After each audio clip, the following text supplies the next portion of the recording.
Hello friends, welcome back to Wings Kitchen Tamil. இன்னைக்கு நம்ம மரவள்ளி கிழங்கு வச்சு வடை எப்படி செய்யறதுன்னு தான் பார்க்க போறோம். இது ரொம்ப ஹெல்தியான ஸ்நாக் ரெசிபி. சோ இந்த ரெசிபியை பார்க்கறதுக்கு முன்னாடி இதுக்கு தேவையான பொருட்கள் என்னென்னன்னு பார்த்துட்டு வந்துடலாம். ஒரு கப் அளவுக்கு மரவள்ளி கிழங்க நல்லா அவிச்சு ரெடியா வச்சுக்கோங்க. இது குட்டி குட்டியா கட் பண்ணிட்டு ஒரு 10 நிமிஷம் வேக வச்சீங்கன்னா உங்களுக்கு குக் ஆகி ரெடியா வந்துரும். இது ரெடியா இருக்கட்டும். அப்புறமா ஒரு கப் அளவுக்கு கடலைப்பருப்பை 2 மணி நேரம் தண்ணியில ஊற வச்சுக்கோங்க. இப்போ தண்ணி எல்லாம் நீக்கிட்டு கழுகி ரெடியா எடுத்து வச்சிருங்க. இப்போ இந்த கடலைப்பருப்பை ஒரு மிக்சர் ஜாருக்கு மாத்திருங்க.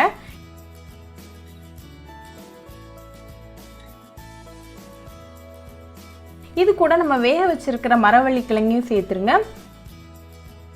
கூடவே 1 டீஸ்பூன் சோம்பு, 1 பூண்டு பல்லு, 1 சின்ன துண்டு இஞ்சி, அப்புறமா 5 காஞ்ச மிளகாய் சேர்த்துக்கோங்க. இதை கொரகொரப்பா அரைச்சி எடுத்துட்டு வந்துருங்க.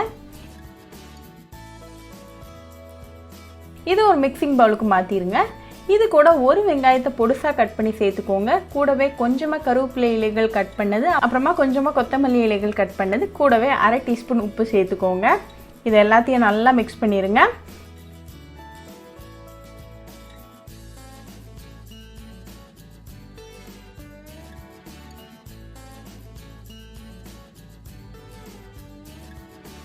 இப்போ எல்லாம் நல்லா மிக்ஸ் ஆகி ரெடியாக இருக்குது. ஸோ கையில் கொஞ்சமாக எண்ணெய் தடவிட்டு கொஞ்சமாக எடுத்து நல்லா ஸ்மூத் பாலாக உருட்டிடுங்க.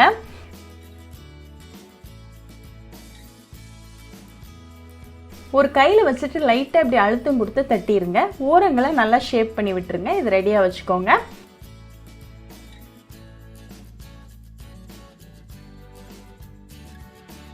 இதே மாதிரி எல்லா வடையும் தட்டி ரெடியாக வச்சுக்கோங்க. இப்போ ஒரு இரும்பு சட்டியில் தேவையான அளவுக்கு எண்ணெய் சூடு பண்ணிடுங்க. எண்ணெய் நல்லா சூடானது ஒவ்வொரு வடையாக உள்ளே சேர்த்துருங்க. ஒரே நேரத்தில் நிறையா சேர்த்துக்காதீங்க. 2 இல்லாட்டி 3 மட்டும் சேர்த்துக்கோங்க. இது ஒரு 2 மினிட்ஸ் மீடியம் ஃப்ளேமில் நல்லா ஃப்ரை ஆகட்டும். இப்போ 2 மினிட்ஸ் ஆயாச்சு. ஸோ அடுத்த சைடு திருப்பி போட்டு அகெயின் ஒரு 2 மினிட்ஸ் மீடியம் ஃப்ளேமில் குக் ஆகட்டும்.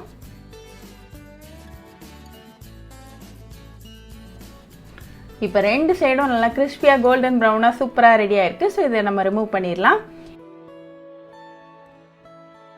இப்போ நமக்கு சுவையான மரவள்ளி கிழங்கு வடை ரெடி ஆகியாச்சு. இது நல்லா சூடாக ஒரு கப் ஆஃப் டீ கூட சர்வ் பண்ணி உங்கள் ஃபேமிலி அண்ட் ஃப்ரெண்ட்ஸ் கூட என்ஜாய் பண்ணுங்கள்.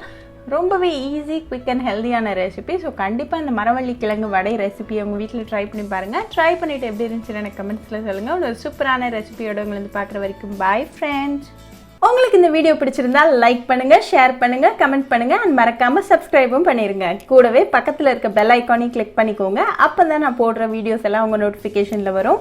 உங்களுக்கு ரெசிபிஸ் இங்கிலீஷ்ல பார்க்கணும்னா பிங்க்ஸ் கிச்சன் சேனலை பாருங்க. சேனலோட லிங்க் நான் அந்த டிஸ்கிரிப்ஷன் பாக்ஸ்ல கொடுக்குறேன். மறக்காம செக் பண்ணுங்க. இன்னொரு இன்ட்ரெஸ்டிங்கான ரெசிபியோட உங்களை வந்து பார்க்குற வரைக்கும் பாய் ஃப்ரெண்ட்ஸ்.